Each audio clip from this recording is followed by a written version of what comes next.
L'équipe Bitcoin à 100 000 $. Je t'explique tout ce qui va se passer. Ceux qui me suivent sur Twitter, vous savez déjà mon avis, mais bien évidemment, on va aller plus loin en vidéo. Les gars, c'est parti avec un BTC qui est à 99 000 $. On est un tout petit 1% des 100 000. On est à plus 2,2% et on a les alts qui se réveillent fortement, notamment Ether qui pousse 8,7%, 3 milliards 300 millions. On est même plus proche des 3 milliards 400 millions. Et le reste de la map est assez verte ce matin. On a Missile Sol Sol, nouvelle ATH qui est devant BNB, mais largement devant. BNB qui pousse un petit 4% ce matin. XRP qui est chaud patate avec le départ de Gary Gensler, pardon, le patron de la SEC qui part le 20 janvier. On a ADA aussi qui pousse un joli 12% sur le reste de la map. Ce qui est sympa, c'est PP qui pousse 10%. On a XLM, le petit frère d'XRP, qui pousse 22%. Crow et HBAR qui sont quasiment à 9%. Et dans le bas du top 50, ce qui est intéressant, c'est Arbitrum 14%. C'est tout l'univers d'ETH qui est en train de pumper, notamment les Layer 2. Et MNT qui pousse 15%, qui est lui 50e. Les gars, du côté du daily du BTC, nouvelle ATH. C'était hier ou c'est aujourd'hui? Ben non, c'est déjà aujourd'hui, les gars, nouvelle ATH. On a explosé ma target, vous voyez.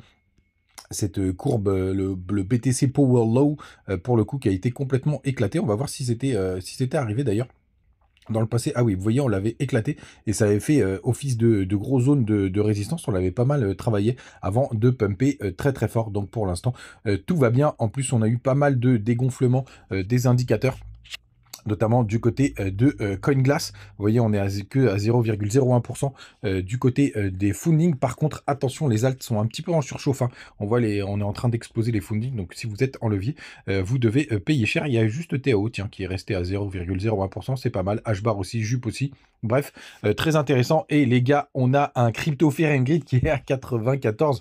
Ça faisait très longtemps qu'on n'avait pas atteint ces niveaux. On est vraiment dans la cupidité extrême. Et je le redis, c'est pas pour autant qu'on peut pas rester très longtemps dans cette cupidité. Donc les gars, ne vous inquiétez pas, c'est tout à fait normal dans le processus d'un bull run. On reste très longtemps dans le Crypto Fear&Greed Index qui est à l'extrême grid, donc RAS. 380 millions de liquidation. On a eu un pic à 500 millions dans la journée d'hier. Quand on a bougé, il y a toujours de moins en moins de Bitcoin sur les échangeurs. Ça fait plaisir. Quand on regarde du côté de la chart, pourquoi on n'est pas sur Bitcoin là?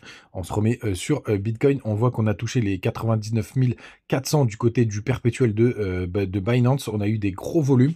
Alors pour le coup, l'intérêt ouvert, je ne sais pas pourquoi il marche pas. On va passer peut-être en daily. Ce sera un peu plus propre. Hop. Et on a les meilleurs traders qui sont toujours en long. On a toujours une majorité de shorters.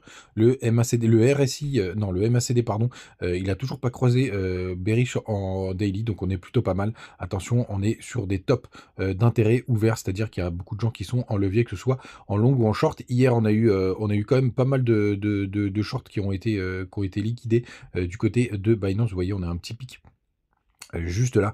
Donc les gars, retour des volumes, vous voyez, ça remonte, c'est parfait.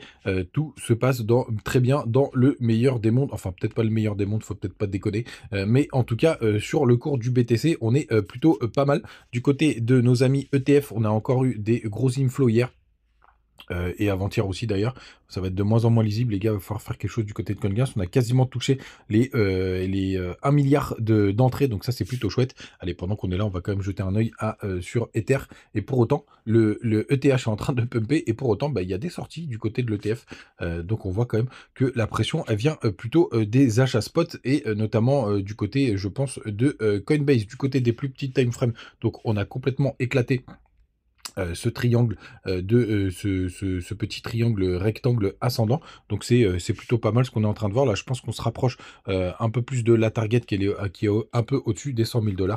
On est pas mal, les gars, c'est très bien tout ce qui est en train de se passer.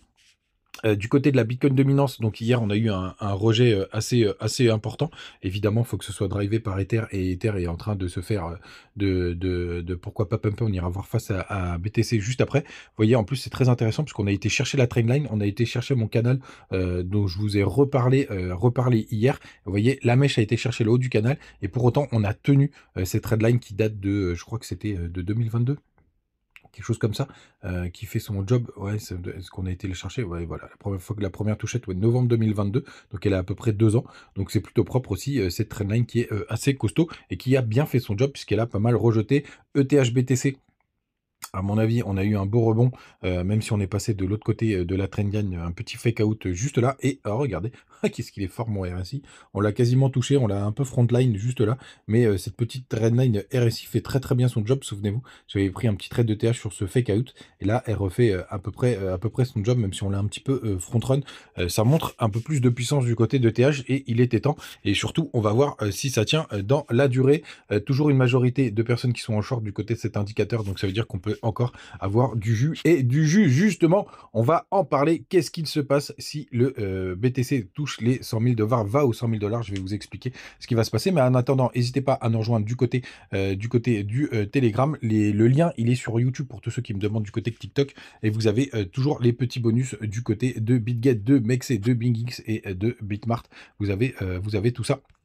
Merde, j'ai perdu ma page, c'est pas grave, on va la remettre. Et donc on rentre dans le vif du sujet, et puis un petit like, un petit pouce, des petits commentaires, ça me fait toujours plaisir. Donc, qu'est-ce qui va se passer quand le BTC va toucher les 100K? Alors moi, pour moi, on va complètement exploser les 100K. On va y passer d'une traite, tout le monde se dit qu'il faut prendre des profits, que ça va, qu'on va se faire rejeter, etc. Moi, je pense pas. Personnellement, je pense qu'on va complètement short squeeze d'ailleurs. Je crois que c'est Aberkan qui partageait ça. On a à peu près 1 milliard de liquidation si on vient sur les 100K. Et je pense que c'est à ce moment-là, vous avez tous les médias qui vont vraiment nous rabâcher que le BTC, c'est incroyable ce qui est en train de se passer. Et ensuite, je pense qu'on a une correction qui nous ramènera sous les 100K. Et à ce moment-là, il y aura pas mal de gens qui vont nous dire qu'il va aller à 1 million de dollars pour le coup. Donc ça va exciter tout le monde qui va penser que c'est le coup du siècle de racheter juste en dessous des 100K. Donc toute cette partie-là sera vite méchée. Et là, vous allez avoir un FOMO stratosphérique. On va avoir un gros bull run, une montée parabolique dans un premier temps, frénétique. Et après, comme d'habitude, on va avoir une grosse correction. Et tout le monde va se dire, mais non, mais c'est normal, ça fait partie du processus. Ce qui n'est pas complètement faux, sauf qu'on aura bien avancé dans le cycle. Et on va revoir les dates juste après. Et non, on sera déjà, on sera plus sur une correction normale. On sera en bear market. Et comme je vous le disais ici, nous, on va shorter les cryptos qui ont des tokenomics pourris. J'ai déjà préparé le top. Je suis déjà en train d'écrire les cryptos qui font vraiment des tokenomics dégueulasses. Alors, bien évidemment, les gars, c'est mon scénario. Ça ne veut pas dire que ça va se passer comme ça. Bien entendu, je ne suis pas devin pour le coup, mais je vais surtout vous donner une autre métrique pour savoir jusqu'à combien on va aller. Donc, ce qu'il faut se rappeler, c'est qu'au dernier bull run, tout simplement, quand on a fait, quand on a break la TH, c'était à peu près en décembre. C'était aux alentours de décembre 2000, non, c'était c'était décembre 2020. Vous voyez, quand on a break vraiment clairement les 20 000 $, et tout simplement, là, on l'a fait quand? On l'a fait début novembre. Donc déjà, en termes de temporalité, si on garde la temporalité, encore une fois, ça nous amène sur mars 2025, pour le coup, pour le premier top du DBTC. Et ensuite, l'autre indicateur, notamment en termes de force, bah, c'est tout simplement à combien on a touché lors du dernier bull run de 2018. Hop, et c'est là, pardon. Il est là, mon top. Il est où mon top? Il est où ce coquin de top? Il est ici? Ouais, c'est ici. Est-ce que c'est ici? Voilà. On a touché les 19 275 $. Et là, on a eu ce fameux top. Hop, je vais aller chercher hop, ma petite calculette. On a touché, allez, je vais prendre le top de 69 000 $ et on divise par les 19 400 grosso modo. Donc on a fait un x3,55. Et au dernier bull run, on est monté à 69 000 $. On le sait que le BTC en général, bah, petit à petit, il fait des sommets qui sont plus bas que les précédents. Hein. On voit même, là, on voit même la perte de force puisque pour la première fois, on est repassé sous l'ATH du BTC, hein, puis de l'ATH précédent, puisqu'on est tombé aux 15 000 $. Alors, c'était jamais arrivé par le passé qu'on ait, après un gros bull run, qu'on aille chercher les anciens tops. Hein. Vous voyez, là, on avait touché les 3100 $, mais l'ancien top du précédent bull run, il était à 1158. Là, pour la première fois, on est repassé en dessous. Et tout simplement, donc ça veut dire qu'on voit que quand même le BTC, dans le temps, il fait plus des performances aussi stratosphériques, ce qui est tout à fait normal parce qu'il faut plus de capitalisation. Et donc, bah, si on se dit, bah, vous faites par exemple un x3, ça nous fait 207 000 $. Moi, je pense plutôt qu'on s'arrêtera à x2,5. Sincèrement, pas x5,5, x2,5. Donc ça nous emmènerait plutôt aux 172 000 $. Moi, personnellement, c'est ma target principale, les gars, pour le coup. Et même à partir de 130 000, je commencerai à me dire qu'on n'est pas on est très proche de la fin. Ben, vous savez tout sur ce sujet bien précis. En plus, d'ici là, je pense qu'on sera sur des zones d'extension que je vous avais déjà partagées et calculées, qui sont juste là. Pour le coup, vous voyez, ma target principale, je vais repasser en weekly.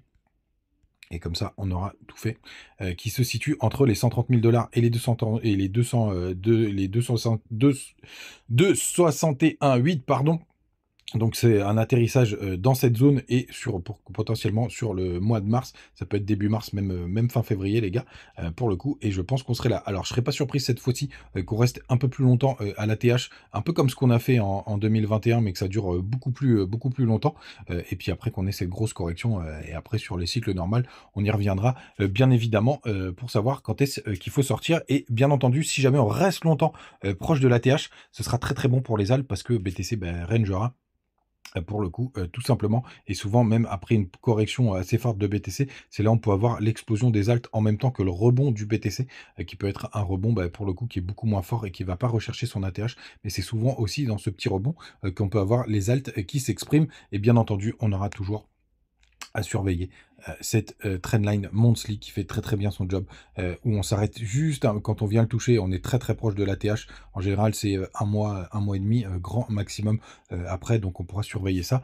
de très très près. Les gars, n'oubliez pas, c'est mon scénario, ça veut pas dire que ça va se passer comme ça, bien entendu. N'hésite pas à me dire en commentaire, pas d'alt du jour parce que c'était une grosse vidéo aujourd'hui, et puis on se retrouve comme d'hab demain matin. Ciao!